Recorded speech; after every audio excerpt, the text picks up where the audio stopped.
ভাই আমার জুতাটা একটু পালিশ করে দেন তো। আচ্ছা ঠিক আছে ভাই, একটু দাঁড়ান, আমি দিতেছি।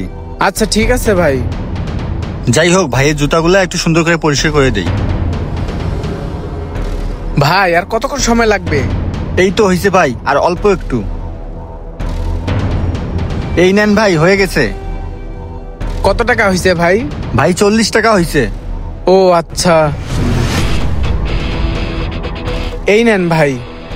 ভাই 500 টাকা দিলেন, আমার কাছে তো ভাঙতি নাই। সমস্যা নাই ভাই, এটা রাইখে দেন, কালকে আসলে আপনি আমাকে দিয়ে দিন। না ভাই, একটু দাঁড়ান, আমি পাশের দোকান থেকে ভাঙতি করে আনতেছি। আরে না না, সমস্যা নাই, ওটা রাইখে দেন, সমস্যা নেই। কি ব্যাপার, 500 টাকার নোট দিল, আবার ভাঙতি করে দিতেছিলাম তাও নিল না, ব্যাপারটা কি? কালকে বিয়ের দাওয়াত খেতে যেতে হবে, বুঝতে পারছিস? ও এটা ধর তো একটু, জুতাটি বাইর কর। কি ব্যাপার, ওই জুতার বক্সে 1000 টাকার নোটের বান্ডিল রাখতেছে কেন? বুঝতাছি না, ওই কি করতেছে সব? আরে ভাই তুই এখানে কি করতেছস? টাকার বান্ডিল এখানে রাখতেছস যে? চুপ কর, আমি যেটা বলি সেটা কর। নে এটা ঢাক, আয় চল। ভাই এই নেন, আজকে একটু জুতাটা পালিশ করে দেন, আজকে একটু সুন্দর করে দিন, আমি বিয়ের বাড়িতে যাব। তাহলে ভাই আপনি পালিশ করে রাখেন, আমি একটু পরে আসতেছি।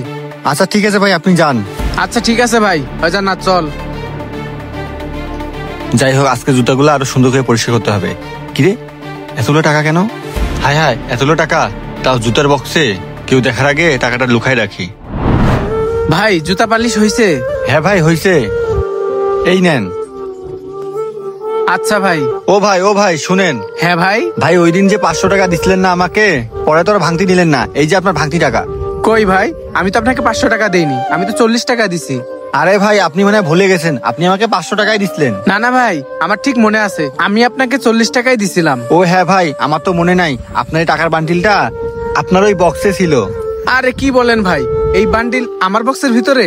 কই, আমি তো কখনো রাখি নাই। না ভাই, আপনি মিথ্যা বলতেছেন, আপনার ওই বক্সে আমি টাকাটা পাইছি। আরে ভাই আমি রাখি নাই বললাম তো, দেখলে আপনি বিরক্ত করতেছেন। আজব বিষয়, এতগুলো টাকা আমাকে দিয়ে চলে গেল, কিছুই তো বুঝলাম না। যাই হোক, টাকাটা রেখে দেই, আমার বিপদের সময় টাকাটা কাজে লাগবে। আরে ভাই দাঁড়া, আমি তোর তো বিষয়টা বুঝলাম না। তুই আমার সামনে বক্সের ভিতরে টাকার বান্ডিল ঢুকাইলি, আবার তুই মুসির দোকানে গিয়ে অস্বীকার করলি এই টাকা তোর না। তুই এতগুলো টাকা ওকে দিলি, তার কারণ কি? শোন ভাই, ওই যে ছেলেটা জুতা পালিশ করে দিল, ও আসলে অনেক গরিব। আমি 1 মাস ধরে ওকে ফলো করছি, ওর তেমন কোনো ইনকাম নাই। আর তুই তো জানিস আমি যে ব্যবসাটা করি, ওখান থেকে মোটামুটি আমার ভালো টাকাই লাভ হয়। তাই চিন্তা করলাম ওই অসহায় ছেলেটিকে আমি কিছু টাকা দিয়ে সাহায্য করি। ওকে এমনি টাকা দিলে তো ও নিবে না, তাই আমি এই পরিকল্পনাটা করে ওকে টাকাগুলো দিয়ে সাহায্য করলাম, যাতে ও বুঝতেও না পারে। ও আচ্ছা, কিন্তু ভাই ও তো অন্য ধর্মের, ও তো মুসি, ওকে টাকা দিলেন যে? রাখ বেটা, মুসি হয়েছে তো কি হয়েছে, ও কি মানুষ না? ও তো আমাদের মতোই মানুষ। দেখ ভাই, মানুষ যে পেশায় থাকুক না কেন, কিন্তু তার সবচেয়ে বড় পরিচয় সে একজন মানুষ। আর শোন ভাই, সে তো আর চুরি করে খায় না, সে নিজে কর্ম করে খায়। আর কোনো পেশাকেই ছোট করে দেখা ঠিক না। শোন, মানুষ যে কর্মেই থাকুক না কেন, কখনো কোনো মানুষকে ছোট করে দেখবি না। আচ্ছা চল, কালকে তো বিয়ে আছে, আবার বিয়ে খেতে যেতে হবে, চল। গাইস, মানুষ দেখানো সাহায্য করার চেয়ে গোপনে সাহায্য করা অনেক ভালো। তাই ভিডিওটি আপনাদের কাছে কেমন লাগলো তা অবশ্যই লাইক কমেন্ট শেয়ার করে জানাবেন।